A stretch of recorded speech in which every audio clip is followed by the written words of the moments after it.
All right, so we move away from just talking about the sex cells and the chromosomes that are involved with those, and now discussing the non-disjunction of chromosomes. And this could be any chromosome. This doesn't just affect the X and the Y. Non-disjunction of chromosomes is basically this. It's the failure of homologous pairs. Oops, gotta go back to my notation here. All right, the failure of homologous pairs or sister chromatids to separate. And of course, when does this happen?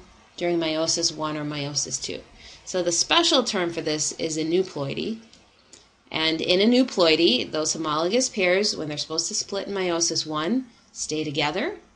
Or the sister chromatids, when they're supposed to split in meiosis 2, stay together. And when those particular cells that have this aneuploidy going on go through fertilization, we could get extra or missing chromosomes depending on which cell was fertilized. If it was a cell that lost a homologous pair because the homologous pair went to another cell, then obviously they're missing chromosomes. If it's a cell that gained an extra homologous pair, then after fertilization, that organism will have extra chromosomes. Again, in class we're going to do some activities to see this better, to see how this actually happens. But for now, I just want you to be familiar with the definitions. So non-disjunction is basically the chromosomes are lining up incorrectly. If we look at it more specifically, we've got this term called aneuploidy, during which the homologous pairs or the chromatids don't separate correctly. And of course, in fertilization, this causes organisms that are short chromosomes or have extra chromosomes. Now, there are different ways this could go. So you could have 3 sets of chromosomes for any given number, and you could guess that that is our trisomic example. So maybe you have 3 chromosomes for chromosome 21. Okay, remember, you're supposed to have 2 chromosomes for each of your chromosomes, right? 1 from your mom, 1 from your dad. But if you had non-disjunction occur, you could have 2 from your mom and 1 from your dad, or vice versa. The condition that we have 3 chromosome number 21s, so this is number 21, it's called Down syndrome. I'm sure you've heard of that before. If not, it'll sound familiar when we talk about it more in class. Okay, so Down syndrome is the result of a trisomic non-disjunction. So instead of, in fertilization, 1 chromosome 21 from the mom joining together with 1 chromosome 21 from the dad, we got 2 from one parent and 1 from the other for a total of 3 in the offspring. The next example, I'm sure you can guess what's going on now based on the prefix. Monosomic means they have 1 chromosome instead of 2.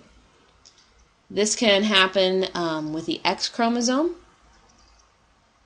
If individuals just have 1 X chromosome and don't have another X to go with it, or don't have a Y to go with it, they have something called Turner syndrome.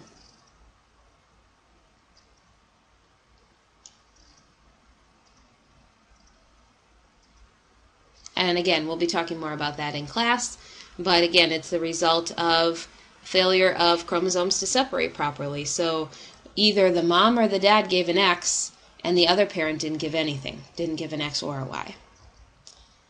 The last example is called polyploidy, poly meaning many. What this actually means is that this organism has a full set of extra chromosomes. So instead of being 2N with double the DNA, these organisms are actually 4N or greater. Okay, so they have 2 extra sets of chromosomes. This is for all their chromosomes, not just 21, not just their X chromosome, but all of their chromosomes are doubled essentially. This often happens in plants. Okay, a lot of organisms can't survive if they are born polyploidy, but plants often do survive in this situation. And this is how sometimes we get different types of plants, different species of plants, is through this polyploidy process. And that is an important point for all of these. We don't have a ton of examples of these trisomic, monosomic, and polyploidy non-disjunction disorders, because oftentimes if this happens, the offspring don't survive. Okay, they aren't, if it's a human, they aren't born, there's a miscarriage, or if it's another type of organism, they don't survive to be born or hatched or whatever it is. So these types of non-disjunction are often fatal, and so we don't have very many examples of people that are living with these types of non-disjunction. Okay, one more topic in ways that chromosomes can affect phenotypes, and that's from actually changing the parts of the chromosomes. So in non-disjunction, we're talking about whole chromosomes, either not getting to the right place or having too many chromosomes in the wrong place. So this piece on these chromosomal alterations are just sections of the chromosomes going through changes. And they do make sense based on, their names. So deletion is what it sounds like. Portion of the chromosome is deleted. I'm going to abbreviate here, chromosome, deleted. Next one, duplication. Portion of the chromosome is copied.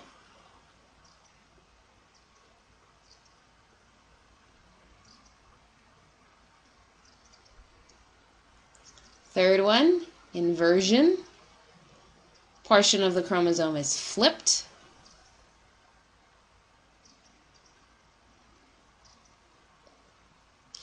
And the last type, translocation. Portion of the chromosome is switched with another chromosome.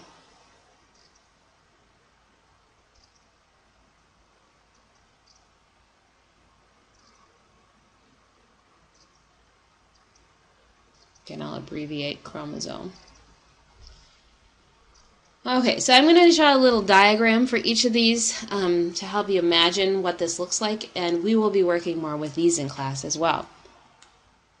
So let's do a deletion first, and take a color to represent our chromosome.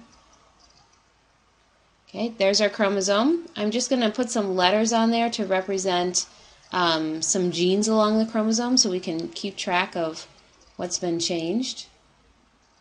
So if our original chromosome always starts like this, A to B are 2 genes. Okay, so you want to draw yourself original chromosome. The deletion is going to look like this. Okay, we lost a part of the chromosome. A duplication could look different depending on where the duplication happens, but I'm going to duplicate the B, so my duplication is going to look like this. Okay, that end portion to the right of the chromosome got duplicated.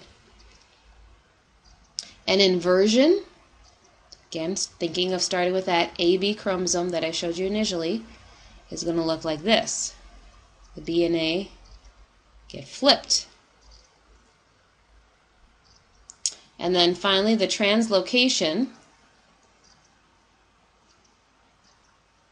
Let's see, I think I'll erase this and start with a new one. So we need a little more room here. Here's our new chromosome. Okay, a different chromosome that I talked about. Remember, it has to switch parts with a different chromosome. So I'm going to put a C down here on our different one. And then here's the rest of the other chromosome that we started with.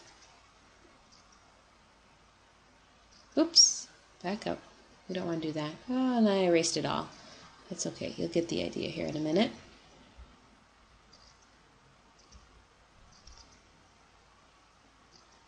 Okay, so our A is still there, and now we've got a new section from a different chromosome, and that's a C. And I did it in the wrong color, didn't I? One more try. Okay, our original color was red, so we want to do A in red. Our new chromosome section from a different chromosome is blue. Red still has the A gene on it, but we're missing the B gene now. That part got swapped out, and instead we've got the C gene from a different chromosome. So there's your translocation. Again, we're going to deal with these more in class. So if you're still a little bit shaky on how these work, hopefully class will answer any questions that you have.